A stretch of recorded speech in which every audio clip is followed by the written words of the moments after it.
நிம்மதி இழந்து தவித்தவங்களுக்கு இல்லை. சிலரெல்லாம் தொழில் ரீதியா மன ரீதியா வெளி மாநிலங்களுக்கு வெளிநாடுகளை சென்று குடும்பத்தை பிரித்து தவித்து போவார்கள்.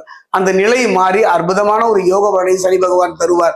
குறிப்பா பாத்தீங்கன்னா கணவன் மனைவிக்குள்ள இருந்த கருத்து வேறுபாடு சனி பகவான் அந்த கருத்து வேறுபாடை படிப்படியாக குறைப்பார். குடும்பஸ்தானத்தை பார்க்கின்றார். இந்த குடும்பஸ்தானத்தை பார்க்கும் சனி பொறுத்தவரைக்கும் கருத்து வேறுபாடுகளை குறைப்பதோடு கணவன் மனைவிக்கு மட்டுமல்ல அப்பா பிள்ளைகளுக்குள் இருந்து வந்த கருத்து வேறுபாடுகளை எல்லாம் படிப்படியாக குறைவதை நீங்கள் இயல்பாகவே உணரலாம்.